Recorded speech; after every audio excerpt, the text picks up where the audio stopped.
But let's begin this morning with breaking news. 5 Americans wrongfully detained in Iran are expected to be freed this morning as part of a prisoner swap worked out by the Biden administration. So here is what we know about their movements today. A source tells CBS News that the prisoners arrived at the airport in Tehran this morning, and multiple sources tell CBS News that all 5 prisoners and 2 family members are on the flight.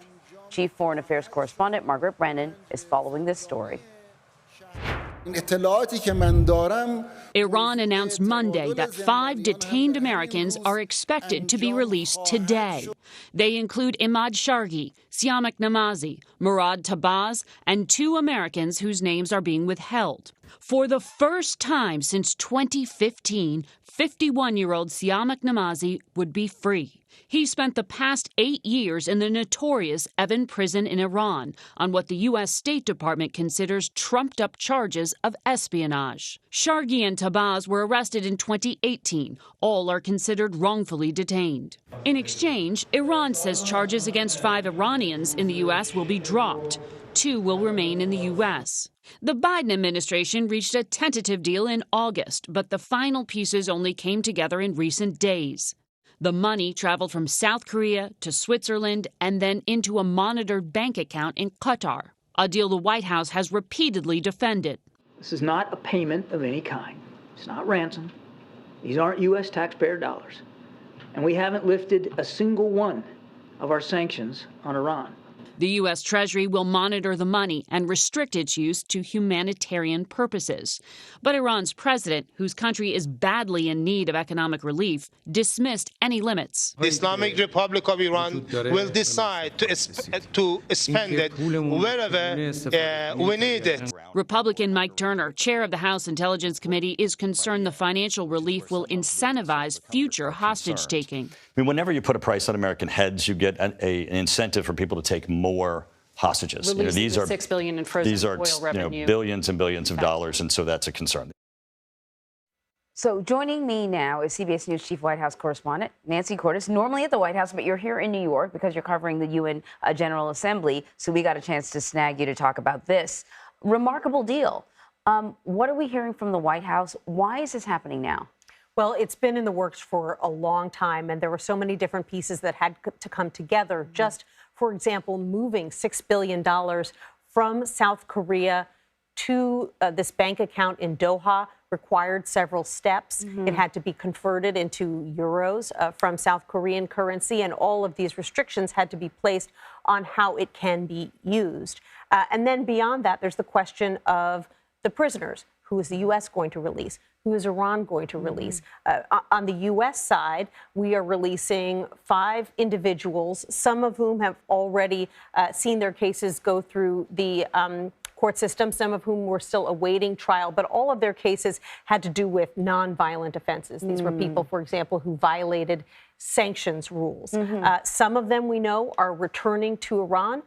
A few of them, we don't know where they're going to go. It's possible they could stay in the United States. Because legally, they would be able to stay in the United States, right? These are usually dual citizens, so some of them had the right to be in the U.S. in the first place. Some of them may not want to go back to Iran. Right. So let's talk about the component of the deal that has to do with this $6 billion.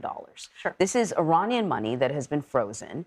But it's still with controversy because you want to know, how is this money going to be used? Absolutely. I mean, massive controversy over so many different parts of this deal. But the money in particular, because obviously, there are global sanctions on Iran because of human rights abuses, because of its nuclear program and so on. And so what U.S. officials are saying is that, look, there are still going to be major restrictions on how Iran can use this money. They say this is Iranian money, by the way. This is money that South Korea paid Iran for oil long ago, but it just got frozen in South Korea. And so they say this is money that the Iranians are entitled to. They can have it, but because of international restrictions, they can't use it for everything. They need to use it for humanitarian reasons, for food, for medicine, things like that.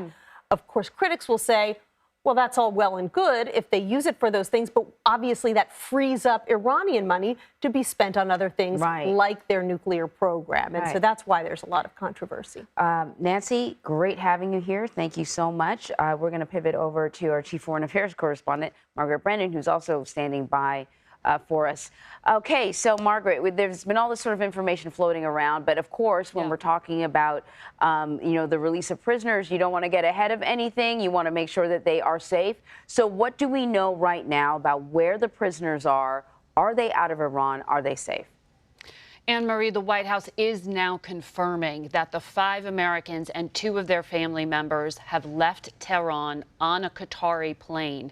They are headed for Doha, and that is where they will finally be in U.S. custody. Right now, on that plane, they are accompanied by the Swiss ambassador to Tehran. That person is acting as America's eyes and ears because the United States does not have any diplomatic ties with Iran.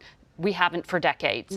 And so the eyes and ears are the Swiss ambassador, who has confirmed to the United States government that she has everyone. They have taken off and they are en route to Qatar. That is where they'll be on the tarmac for about an hour, according to what sources familiar have told me. They will be given cell phones that are U.S. government owned to be able to call their family members, and they will finally be free. Now, Nancy and I were just talking about the component of this deal that has to do with the $6 billion that will be returned to Iran. I find it interesting you talk about the Swiss, also the Qatari, the key roles that these 2 other sort of governments played in this, especially the Qatari government. Can you talk to us about the impact, the influence, the roles of these 2 other countries? Yes. So because the United States doesn't have direct diplomatic ties with Iran, and in fact, all of the Biden administration's outreach to try to revitalize that diplomatic deal in regard to the nuclear program with Iran have failed to date. So negotiations regarding the prisoners have happened through third parties. They have happened through the Swiss, they have happened through the Qataris and other governments that deal with both parties in order to be able to move this along. That just gives you a sense of how complex and complicated this level of diplomatic negotiation is. Also, when you were talking about the money, there's a high degree of complexity here because of the really significant sanctions regime that the United States and some of the European powers have on Iran that has eroded in recent years because China and Russia will do business with them. But when it comes to using the United States dollar, the prime currency for global trade, the United States has tried to stop all that. So even just transferring money around, when we've talked about going from South Korea to Switzerland and then to Qatar, that's really hard. And in fact, European banks have required again and again the Biden administration to provide written confirmation that they will not be punished for doing what America's telling them to do. Because that's how difficult navigating these sanctions are. So that degree of complexity in terms of the sanctions regime is why the U.S. Treasury is coming out and saying they're confident that they can control how Iran uses the money that will be put in this restricted account. Of course, as Nancy explained to you, money's fungible. Right. And so any financial relief can be used by the regime in another way, and that's why there is real controversy to this. But I just want to bottom line this, though, and remind everyone that these are really hard choices, and we can debate that diplomacy. But in this moment in time, there are 5 American families who are very, very excited that they may soon see their family members. And it's hard to even talk about it without getting choked up. I can see and I can understand why. I mean, for them, it's not about, the global sort of negotiations. It's about their loved ones, which they probably get very little information about, don't know if they're healthy, if they're safe, and have no idea if they'll ever be coming home. And so this is the kind of relief you can't put into words. Anne-Marie, Siamak Namazi is the longest held American in Iran.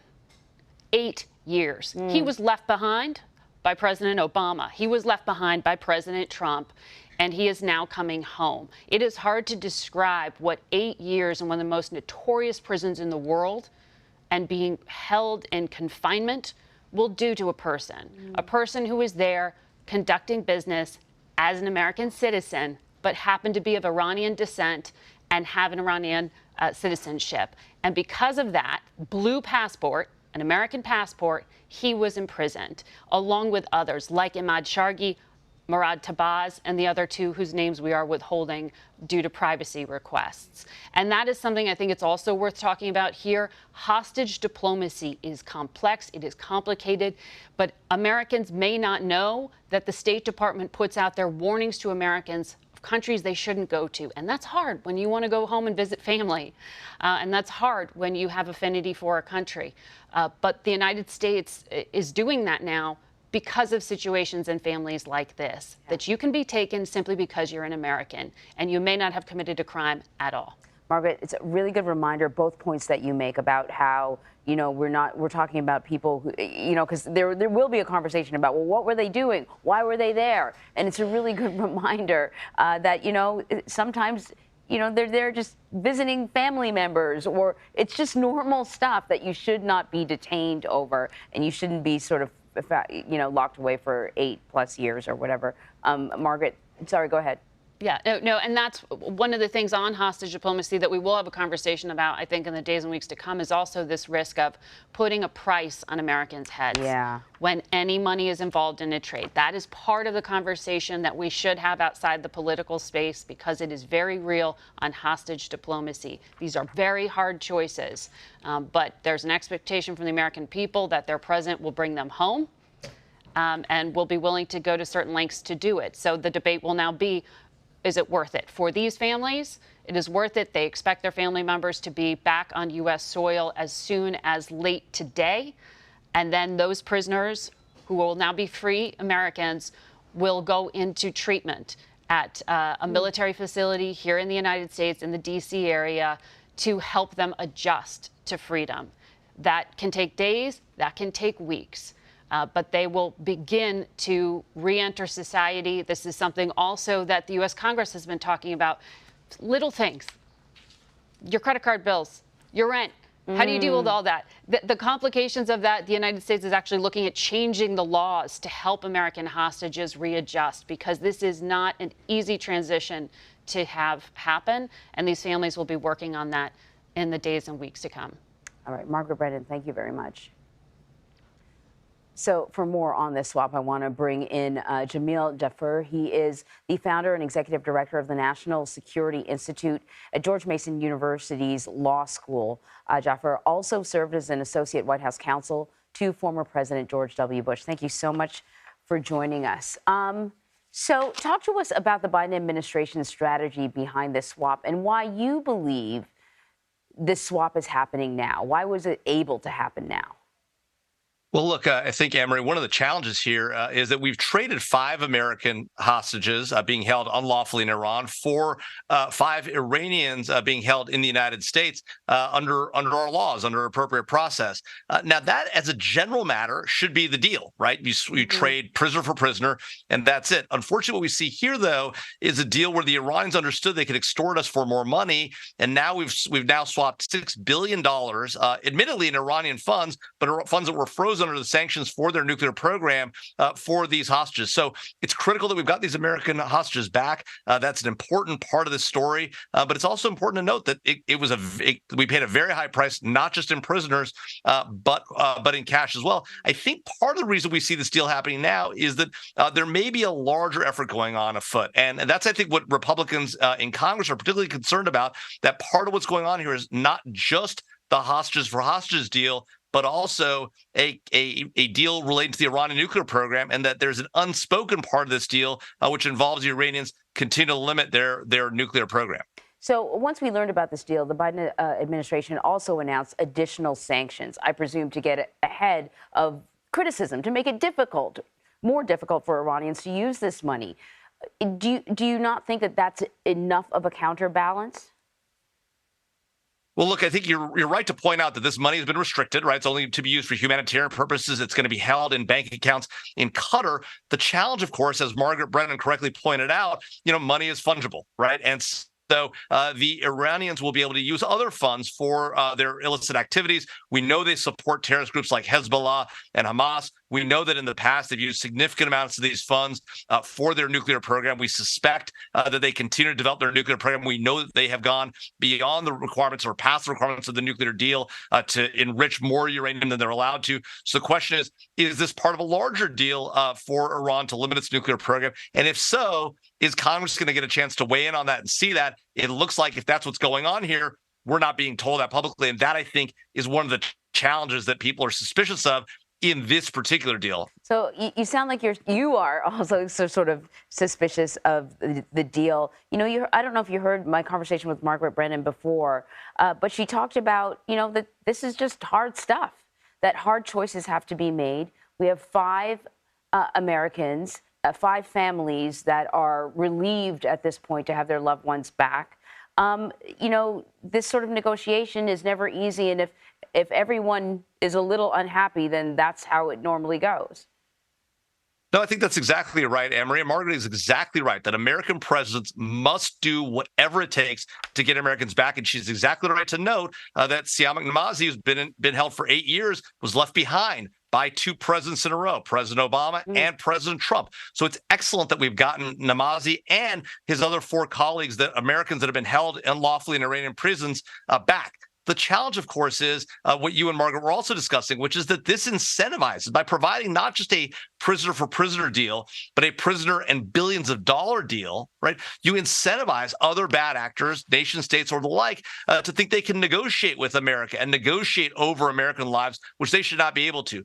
What, in my view, should have been done is to put additional pressure on the Iranian government to force them to release these citizens, not simply to pay them off with billions of dollars and a trade prisoner for prisoner. Well, I'm sure you're not the only one with that criticism. Jamil Jaffer, thank you very much. Thanks so much, Anne-Marie.